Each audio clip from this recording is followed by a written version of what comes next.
Hope you're doing well, and I'm really grateful to have a chance to talk to each of you now. I'll have this present interesting microphone today, and yeah, let me share my screen and go on. So, my name is Alex. I work in Amsterdam in a company which is called Rio 42. We provide people with possibilities to build customer journeys, analyze their customer data, and do all this marketing stuff. But what might be really interesting for you is how we manage our code quality, how we make it more or less stable, and how we achieve results without having any QA engineers in our team. I work as a front-end engineer in this company, so my talk is going to be mostly focused on front-end side of it. But if you have any questions about how our backend works and how we test our backends, I'm also ready to give you answers for this. Before starting, I wanted to focus your attention on the situation which is happening now. And even though my presentation is kind of about decreasing the amount of teammates in your teams, it's not something what I advise you to do now, and just be reasonable. So another alert which I want to bring you in the very beginning is that everything has its cost, and the stuff which I'm going to talk now about is pretty much individual, and it wasn't like success which brought us to like absolute victory or something like this. Of course, everything has its costs, its pros and cons, and I'll focus on what was good and what wasn't as good as we wanted it to be. So a long while ago, company where I work started, and it has quite interesting and complicated history of their product being built.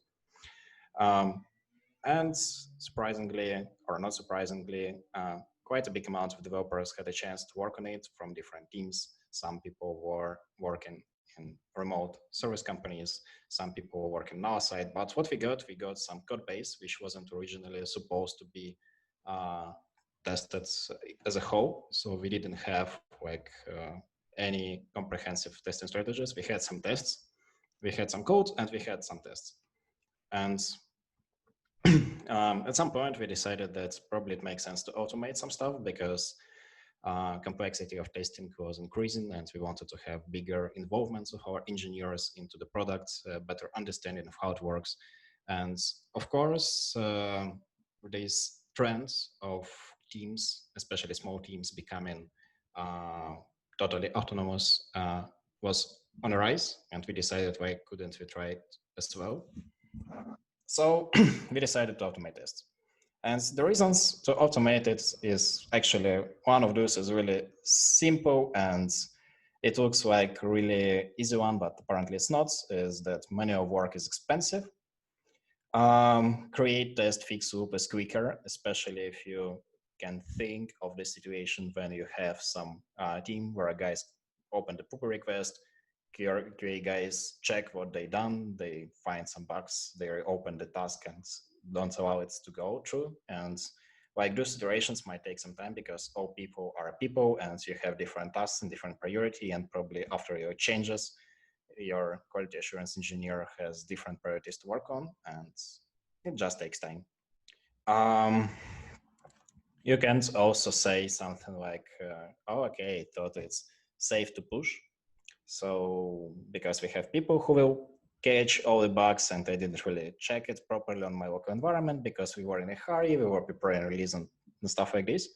So when you're responsible for your tests, you kind of can't use it, and it makes your impact bigger and responsibility higher. And yeah, tests actually are pretty good documentation. And just think of your teams and yourselves, and remember quality of documentation you have in your companies. It's good if it's great for you, but for many teams it's not. And actually, tests really explain a lot, especially for new team members who never worked with your product before. Which brings us to another point, that developers actually get better knowledge of products when they write tests, and they have to work on the whole cycle of the task. So you need to think about what is your driver as a team and a company to do so. And again, what I'm going to talk now isn't applicable for everyone. Take in mind that we are quite a small team. We have like 5 people on the front end and about 10 people on the back end. And our product isn't accessible by like millions of users every day. Like we have different parts of product, but in particular one which we are talking about isn't accessible by millions of people every day. So price of mistake probably is not as high for some bigger companies. When we're talking about tests, and especially when I attend those events where people are talking about tests, I feel like this because like everyone is talking about TDD and how they do TDD in a good way and how they enable those testing strategies for themselves and all those stories of success. I always feel like I'm detached because it's something that is really hard accessible in many projects and in most companies where I worked before. We had an attempts to do so, but like pure TDD was somewhere out of our reach, especially if you're trying to introduce testing in a projects which weren't initially supposed to be tested in TDD way. It was quite hard. And I position ourselves as guys who wanted to get their work done, who wants to sleep with a safe mind and don't worry about something getting broken. So we tried to find the most practical solution for us to avoid any silly bugs and to get the biggest coverage and the better code quality we can on the lowest cost. So questions which arised in the very beginning of this journey were how big the coverage now? And all those questions are the questions you probably want to ask yourselves as well. And we'll talk about it as well, but I wouldn't recommend you to measure your coverage only in percentages of lines of code you covered with tests, because sometimes you might have cases when like 2 functions are covered, but together they don't work. How the transition period is going to look like and how long is it going to be, because in most cases just saying, okay, from today we are going to write a whole bunch of tests and we are going to get rid of all testers in our project isn't the best idea. So probably there are going to be some transition periods where you kind of step by step, iteratively are going to it. What to do with people? It's actually also a good question, especially in Europe, where you have quite strict policies on what you can do and just based on some ethics, like telling people that, okay, we don't need you anymore isn't the best thing, which you probably want, especially as a manager. So also possibilities for those people to stay in a team, to evolve into different, not actually evolve, don't get me wrong, I mean to change into different roles if they want. Providing people with options, it's a really good idea, and it's something what we also did, and we got some success with that. How will you deliver? It's also a reasonable question, and you still need to do releases, and you want to be sure that those releases are reaching their customers, and it's not reaching customers in totally broken ways. So you want to have some stability and reduce the chance of mistakes. And yeah, to following points are like, who is going to be responsible for bugs, how you're going to measure that all your attempts to change are actually working, did it become better or worse? All this stuff is actually a valid point for discussion and for measurement, because you probably feel that it works good, but if you look at numbers, it doesn't look good, or vice versa. And price of mistake, again, it's totally fine that there are plenty of products which cannot survive without having some careful eye on what is happening, and checking it is really important. But for us, the price of mistake wasn't as bad, and just in case if it's like some small bugs, but not the whole system being broken. So it was our goal. If we're talking about automation, what we can automate? We can automate small units of code. Those tests are called unit tests, and it's something what most of us probably had a chance to write at some point of our lives. and careers, testing of units of functionality, functional tests, and we'll talk about them as well. Testing all together when you kind of gather pieces of function into some business functionality and test it as a whole. Integration tests, testing third-party APIs or contract tests, because you want to make sure that if you are working with some vendors, those vendors provide you with a data which you can use. Visual testing, like screenshot tests or accessibility tests, which require some efforts for being tested. And actually, it's a valid point for being automated, because normally people don't really spend much resources on testing accessibility, because it's kind of not the first priority for most businesses, but having it automated might be really helpful. And screenshot tests might be a really good thing for this transition period, when you can at least make sure that pages are getting rendered in the way they are supposed to be, and it might be a starting point when you start writing tests. Testing of performance, it's also a valid feature, and it's something that we tried to do in my former company. And currently it became much easier when you use some certain tools, which we'll talk about as well. And the last one is code quality assertion. And it's not actually about tests, but I want to quickly focus your attention on it. And pros of automated code quality checks are actually, you just waste less time on code review, on those silly discussions and silly bugs, like you pushed some syntax mistake because file saving, you just pressed one random button or something like this.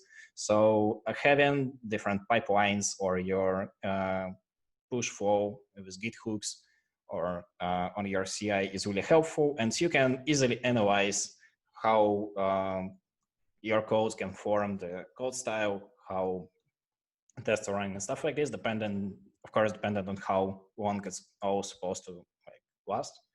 You might decide where it goes, Git hooks or CI.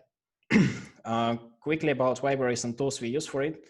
Again, as I mentioned in the very beginning, I'm a front-end engineer, so I'll mention mostly libraries which are supposed to be used with JavaScript, but again, there are many alternatives and other ecosystems. For code style, we use ESLints, and my former company also used TSLints or even compilable languages which take care of it, like Elm or ReasonML. There are also style linters. We use stylelint, but during my quick investigation, I've seen that there are many other alternatives. Grid wide restructuring, it's a really interesting thing. Probably heard of library prettier. It's not actually fixing your code, it just parses it and recreates, including like all the standards you defined in it. And it works like a charm. And if you are working with JavaScript and don't use it, I really suggest you to try.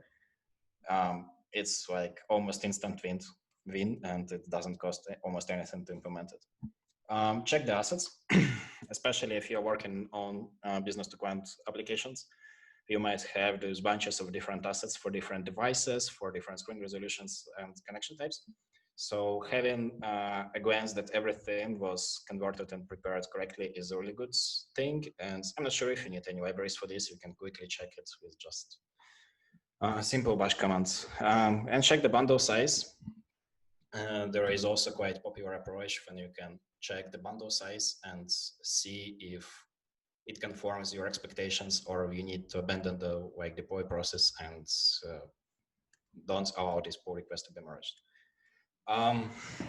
And again, I want to focus your attention on the fact that front-end tests and back-end tests aren't the same. And when I'm talking about unit integration or end-to-end tests, in most cases, it doesn't mean the same. Probably in some specific cases of end-to-end tests, it might be kind of shared responsibility, but in case of unit and integration tests, I'm talking about absolutely different stuff.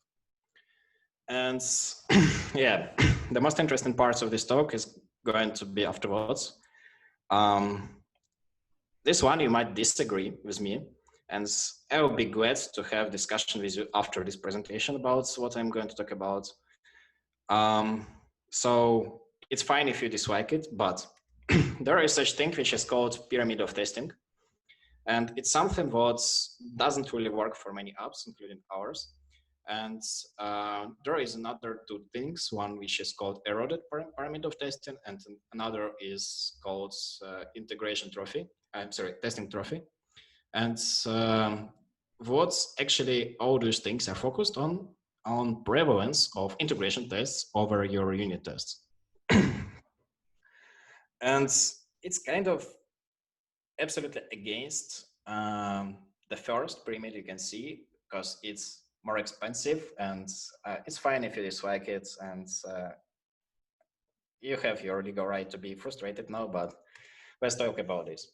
First, what you can say as an argument against this idea and this approach, that integration tests are slow and expensive to run. And yes, they are. Yes, they are really slow. But we need to also count time and efforts as a price of integration tests. And apparently, integration tests might be cheaper to write, cover more components in one single run, and give you higher understanding of what is happening. Especially if you don't have much unit tests, you can cover much more in the same period of time with integration tests. You also need to measure effectiveness of tests you write and make sure how much code you can test by spending, to say, for 1 day of writing tests. And surprisingly, it might be totally different picture from like unit tests. How it looks like for us, just a second. It's a big GIF animation, and I hope it doesn't break the connection, but what we actually do, we run integration tests in browser. So we mock all the APIs and how it looks for us. So for each particular business case, we reopen the page and try to recreate it. And it's not the fastest one. So what you can see is actually happening in real time. But during this run, we actually tested a bunch of forums, bunch of different inputs, validations, and stuff like this. And we had more than 100 assertions in like all this run of tests you can have just seen. So this one is pretty good. And it was a big discovery for us. And after we tried writing more integration tests which are running in the browser, we realized that actually it brings us way more value. And like my honest opinion, that it really helps us a lot. And so we have it integrated in our local pipelines as well. When I push the code, I have to run all those tests. And when I do so, I actually catch a lot of bugs, exactly because of integration tests. And it's really cool. So pros of this approach is that we can actually have component independent tests, and you can actually test similar components in the same way, even though technical implementation of those components might be different, but they look similarly. They are easier to integrate, especially when your code has been written without design of TDD in mind, because apparently when you are leveraging TDD in your app, it requires you some specific efforts on how you actually write code, because it's supposed to have all components which might have support, for example, dependency injection if you use some libraries, third parties, so everything can be easily mocked and stopped. And in many cases, it's not, especially if you have some imports and you want to substitute these imports, it's not as trivial in some cases. So for apps which are already written, it might be a really good starting point for your better coverage and better testing strategies. Reusable things can be abstracted, so you can kind of write code which automates your kind of test flows. For example, if you have similar things as you've seen in our in that GIF I shown you, like different cars, and you select different inputs in these cards, you can create some flow and reuse it, like a function or something like this. And it's really interesting stuff, because it brings us to condition where you can write tests for your tests, because you wrote tests for your code for your tests. So you need to be reasonable.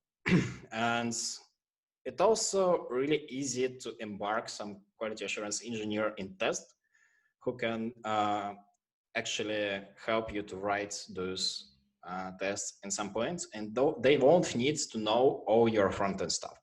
So they can start working on it just knowing the JavaScript, and they don't need to know like any frameworks or libraries you use. they can just write tests. It might be stored independently. It can be run independently, and they don't really depend on some specific knowledge. So like this learning curve is much smaller and easier for people who are not familiar with frontends, and it's really good for us.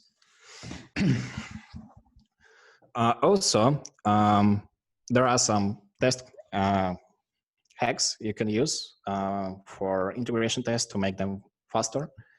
Instead of testing each atom, you can write bigger tests which are testing business features. And those tests might cover multiple atomic things in one test, so it will run faster. But again, you need to keep balance, because having one big test for everything also isn't the best strategy you might think of. Provide your tests. For example, if you use Cypress, which you've seen on the demo, you can do it in CI. It's not free though, but it really worth that. Or you can do it locally. Locally, it's not trivial, but there are some experiments which are done, and you can launch a couple of instances of Cypress test in multiple browsers simultaneously, and gets faster. And you can also run the partial runs and test only code which has been changed. It also isn't as trivial, but if anyone tried it and have questions about it, I think we can also discuss it after presentation, because it's quite a big topic. So most of things we are talking now are about controlling your browser. And there are different things which you might use it for. One of the tools, it's called Puppeteer, and it allows you to manipulate with Chrome and Firefox. It doesn't work as some kind of hack or modified browser or whatever. It actually uses the built-in APIs, which are available in Chrome or in Firefox, and you can even connect to your real Chrome instance, for example, and use it with your cookies, whatever. And it's really nice tool, not even just for testing, but you can use it for scrapping as well, and it's pretty nice. Cypress, which is kind of similar technology to Puppeteer, but with kind of more limited API on the one hand, but lots of testing capabilities on the other hand. So all assertion libraries are built in. Many things which you might want from testing libraries are also built in, like this runner of tests is built in, so it's pretty good. And another one which is often used is Selenium. And it's quite agnostic to language you write in, and it's quite agnostic to browsers you might want to use, but it wasn't chosen for many reasons for us, and I personally prefer first2 over the last one. But if you want to test some Safari or Internet Explorer, then there are no much alternatives to Selenium right now on the market. So use cases, with Cypress, you can write plenty of tests, but some handful of tasks aren't supposed to be done with it, and it's hard to handle with them with Cypress.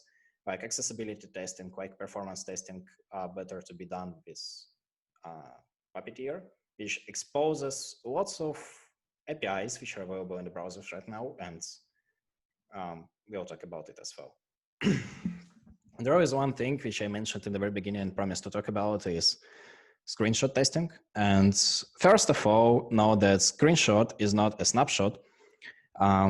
And I'm not talking now about the way how you can make a snapshot of your component tree, for example, with various libraries for React, which allow you to make snapshot of your component and check with it. Not actually, I'm talking about screenshots. So when you open the page, make some particular setup, you can see that is it going to match or not? Does it look the same way or it looks differently? And it helps you to get by basic understanding if your app getting compiled. And the second, that you couldn't write proper tests for CSS, and screenshot testing helps you to see some silly bugs if you made with styles. So it's pretty good and easy to write. You can also cover like your bad coverage, as I said in the very beginning, before you wrote comprehensive tests, you can have just basic screenshot tests for features, and afterwards you can progress to writing like proper integration tests. Moreover, it can be used with the same technology as well. Accessibility tests. There are many accessibility standards, and if I would focus on them in this talk, it would probably take much longer. But what you can easily do and make your application more accessible and make sure it works fine, test keyboard navigation.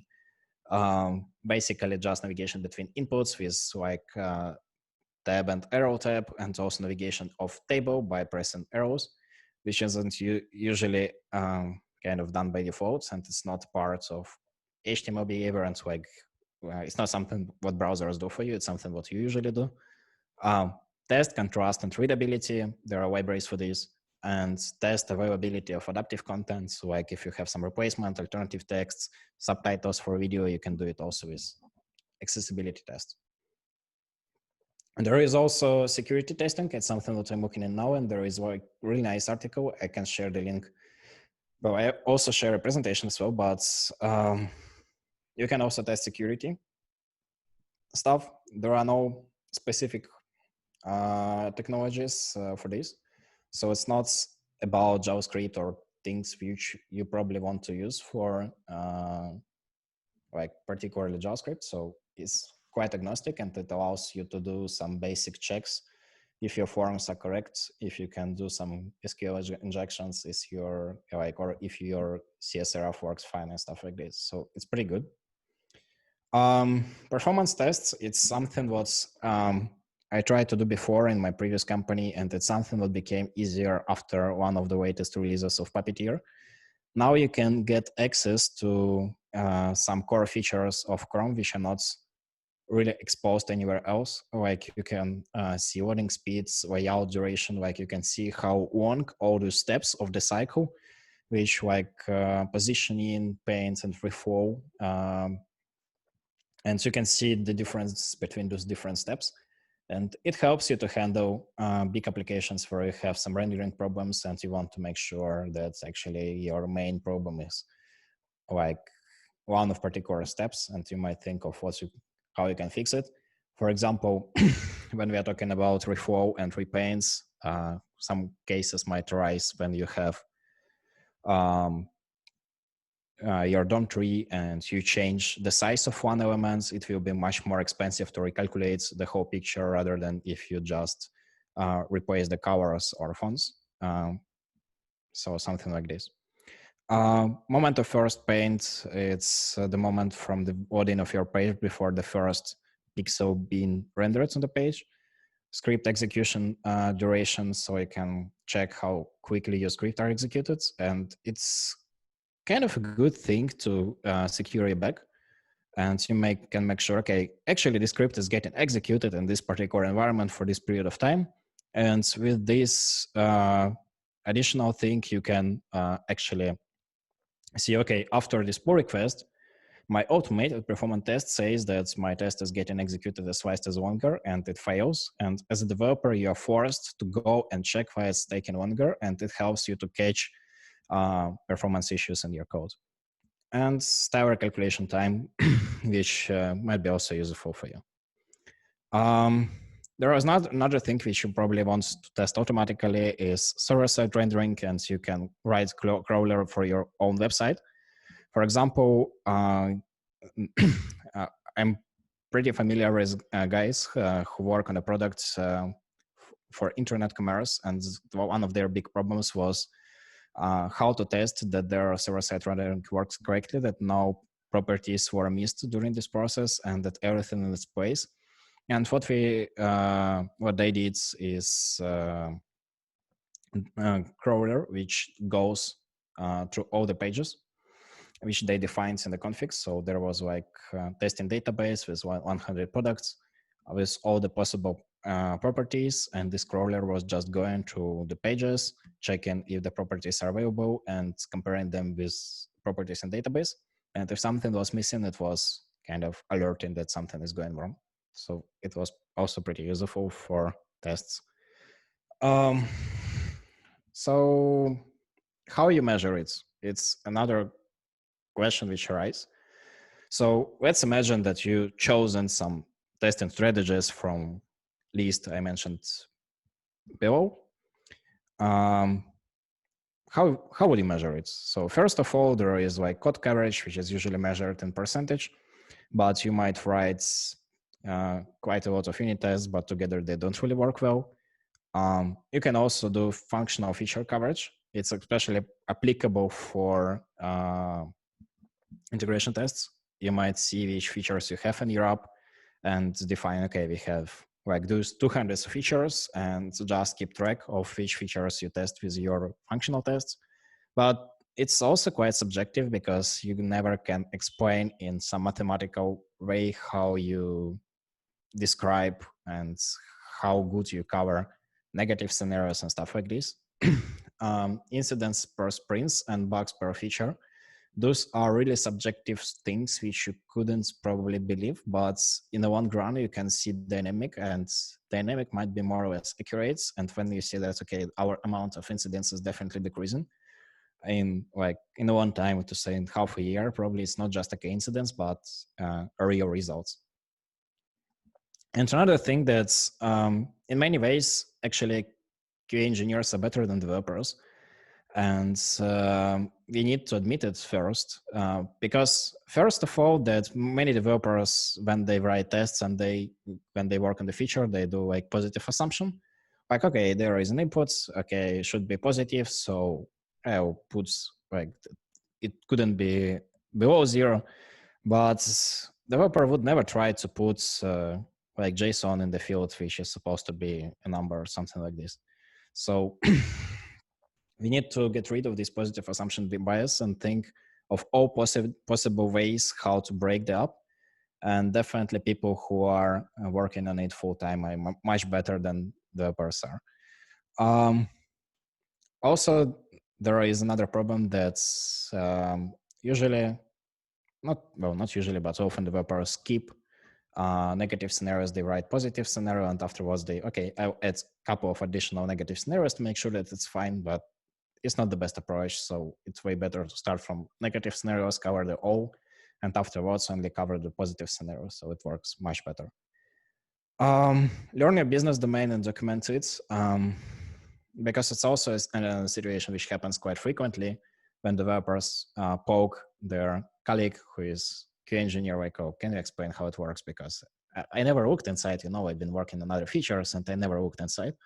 So yeah, before doing something, it's very reasonable to have proper documentation and make sure that your teammates are getting into and learning the product better. About the process, actually about how, not what, but how we do so. We had to resolve a couple of questions which raised for us. First one is regression, how we are going to test our code before releases and how we are going to test our builds. It's not as straightforward and is the room where we still have some kind of manual testing, which is done by us, by developers. It's not a big amount of work. We would say it takes less than like 1 hour per 2 weeks, but still it's something that we do manually, and we just double check ourselves that we didn't break anything essential. Definition of done. All teammates are supposed to be on the same page and understand how definition of done looks, what you need to have this feature finished. And for us, for example, we managed to reach an approach when we open a pull request. You need to check the codes and briefly check the feature. So first of all, you see that it's not broken. The second, that you understand how it works. And when I joined the company, I was quite skeptical about it, to be honest, but surprisingly, it really works. And it helped me to understand the project better, and it really helps you to dive in the product better. So for newcomers, I think it's really reasonable to have. Measures of quality. It's another thing how you're going to measure the quality, how you are going to persist on keeping the bar high. And it's quite a rhetorical question, and there is no single answer for it. Do you need on-call or a standby to cover in case of something going wrong? Like if you are testing everything automatically, what's going to happen if something is broken? Do you understand it in the middle of the night? And again, releases and delivery, how it works, which pipelines you have, and how it looks for you. For us, we have like many things which I mentioned before, not all of them, but unit tests, integration tests, end-to-end tests. We also check code quality and like all those things which I mentioned at the very beginning. So it pretty much works for us. But again, it's really important to have something that is covering your back and makes it safe for you. How? make sure how to start. It's one of the questions which might arise, especially when you inherited some code base which was probably a result of your old mistakes, or someone else made those mistakes before you, or whatever. And let's even not call it mistakes. You got some code base. First of all, make sure that all existing tests you inherited and you have are fine and passing. It's not the best idea to throw everything away and start from the very big, from zero. So just make sure that everything you have is running. If something is hard to fix, remove it.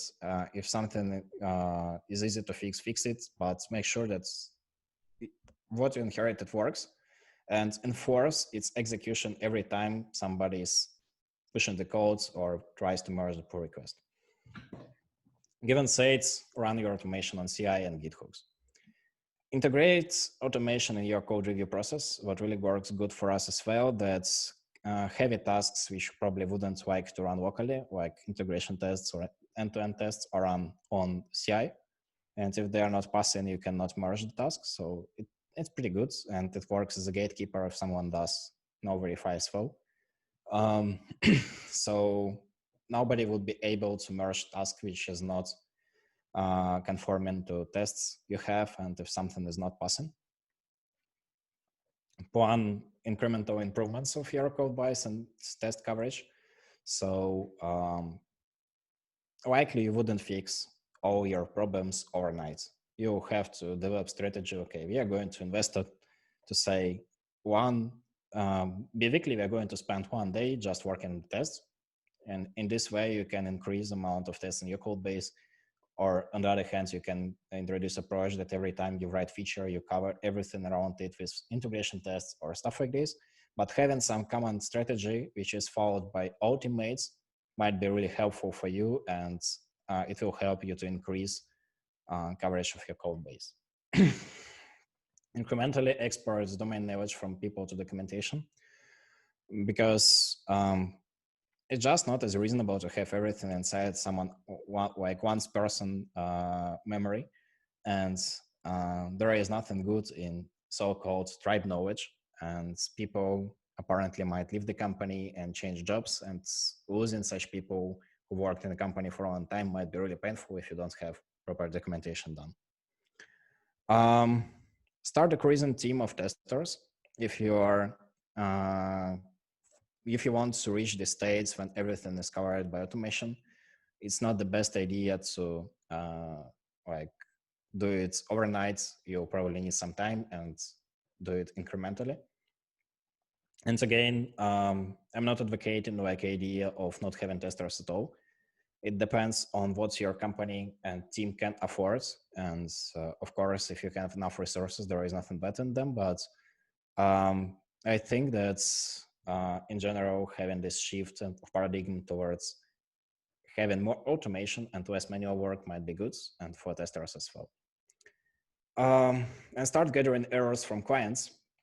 It's not a point what might be really helpful and handful when you rely on automation a lot, and when you don't do really deep regression testing of each feature you have in Europe, then you would probably want to see if any errors occur on clients, because you wouldn't probably receive a lot of bug reports straight away, especially if they are really small ones.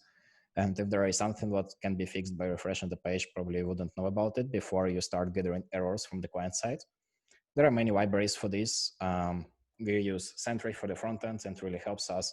But again, proactively checking what is happening for your clients, which errors they get, which browsers they use, which operation systems they use, what their screen resolutions are, might be really helpful, and you can get some basic idea where the error is coming from. And yeah, it's not something what you can do without an effort. Like, proper error handling is an effort you need to do. It's time you need to spend, and it's some investment which business is supposed to do, but it's really, really rewarding in the end of the day. And yeah, not everything is perfect. I want to round up what I said before, that not everything is perfect, and we have our own negative downsides of our decisions. First of all, it's hard to avoid manual regression, and we still do it. And it's not a big surprise that we do our regression worse than quality assurance engineers were doing like they're on their own. Developer participation in tasks lifecycle gets bigger. I think it's a positive and negative side simultaneously, because on the one hand, you spend more time on things which you don't want to work. On the other hand, it helps you to understand business better, and you're responsible for your code base. And you also have this kind of feeling that if I didn't test something properly before sending it to pull requests, other developers will also spend time on it, and it will be not really as kind of me to push not properly checked code. So you're kind of motivated to raise the bar of quality of things you do. More bugs during the transition periods, especially in the very beginning, you'll discover that a lot of things aren't working, something is getting broken, and before you establish the process, you'll get way more bugs than you have before. And there will be bugs which nobody probably will ever know about. And we sometimes you found such bugs, and it's something that our customers never told us. It's something that we never seen before, and we know that there is a bug, we fix it, but still nobody knows for how long it was there. So, yep. Focus on your code coverage. And yeah, questions? I've seen that there were some. I've seen like those blinking messages icon, but I didn't have a chance to read, so I go through them. Before I did, so you can ask.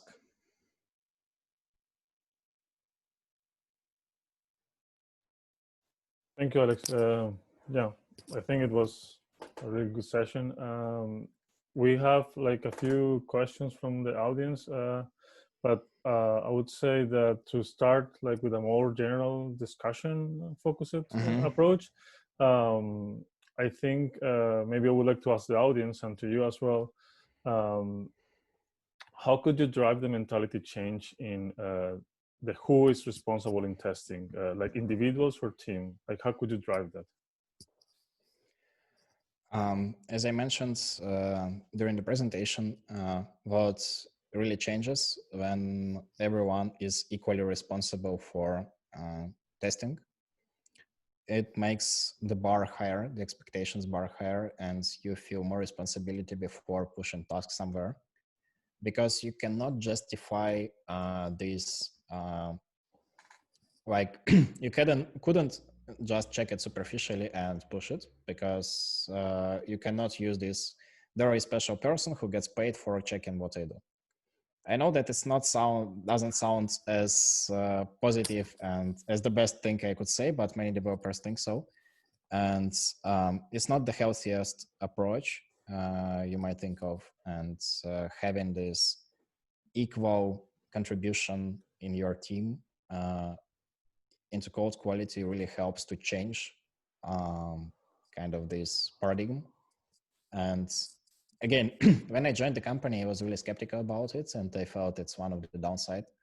But during the time I worked here, it's really changed, and I feel quite positive about it, and it definitely made me more responsible as developer about what I do as well. Cool, thank you. I don't want to, if someone has a comment, maybe we can, or maybe Alan, you can just start. Do you want to comment over it or have a different question? Yeah, go ahead. The talk really explains really clearly what kind of process you went through and where you are today, but it's not entirely clear where you were in the beginning. Like, did you have a separate QA team? Did you have a group of testers? What did they do? You know, because in terms of what you've said, you've implemented what sounds like good practice in terms of QA test and release processes and principles, and really the responsibility is what you're saying is on developers now. But you could have done exactly all of that but still had a QA team. I think we can probably do it much better if we still had a QA team. But first of all, I think that it would be really cool into having more separate responsibility of what people do, because even automation QA engineers are often forced to do quite a bunch of manual testing, even though it's not the most relevant stuff for them to do.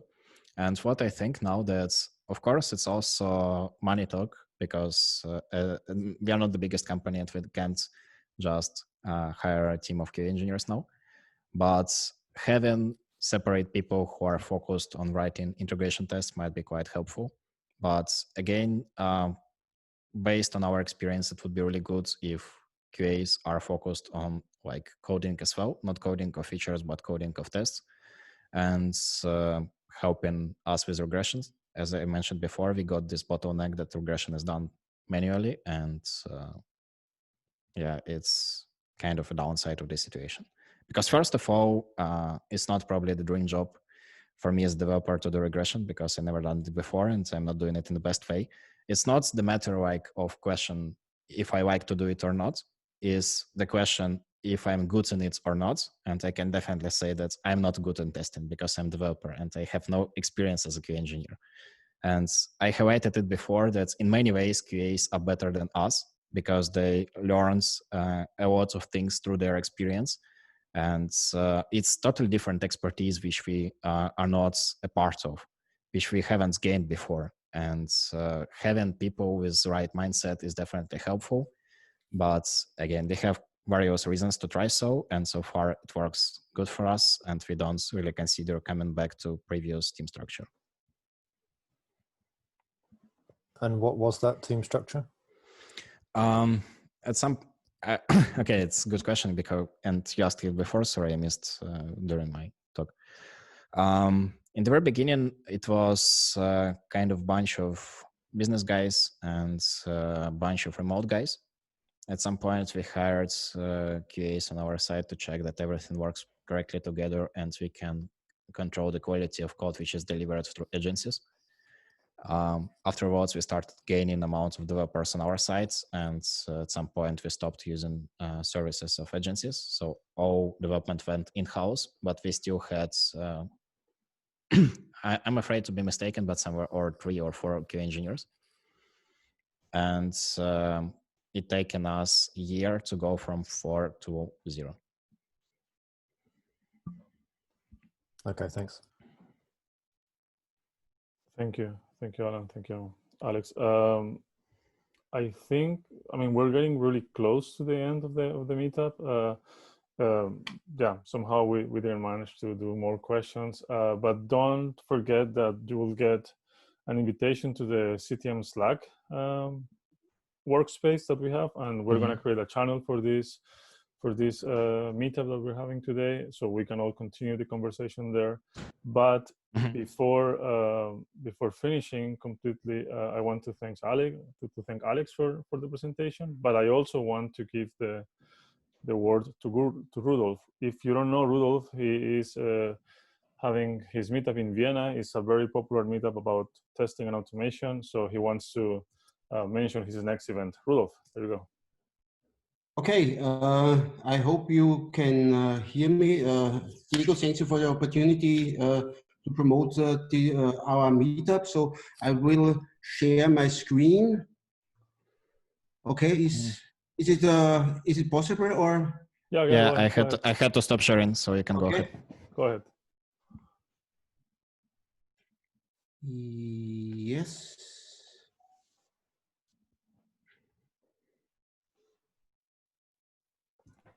Okay, I hope now you can see my screen where I show you our meetup page. So at the 5th of May, we have our next Testbusters night.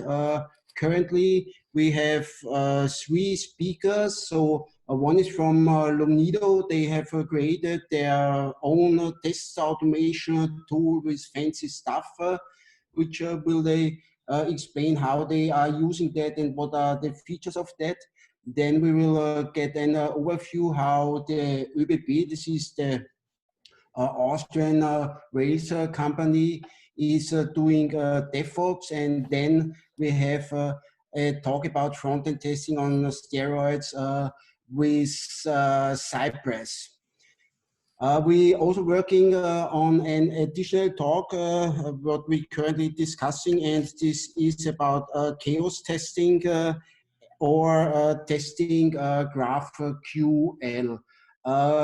Of course, we will hosting this meetup via Zoom. So it would be great to see some of you in the as participant. And yes, that's for today. Diego, thank you. Thank you, Rudolf. So again, I don't want to extend more this. I don't want to steal time from you all. I just want to thank Alex again. And I am also very happy to see many people who joined, who are also some regularly joining to our presence, like in-person meetups, like Ivan, previous speakers like Sania is present also, and former Source Labs colleagues like Fernando Machado is also here. So thank you everyone to be here. And again, Alex, thank you for doing the presentation. And if you want to say some final words, go ahead. Thank you everyone for coming and for staying till the end. I really appreciate. I've seen that there were some messages in the chats, and I'm trying to kind of follow them up. And yeah, I will join the Slack channel, as Diego said, and you'll have a chance to talk to me. I'm totally open for discussions, and yeah, feel free to ask anything. I'll be happy to help, answer, whatever. Well, yeah, thank you again, and see you in Slack, and we will publish in the next week our next event. Thank you, and have a nice day, everyone. Have a nice day. Bye. Yep, bye.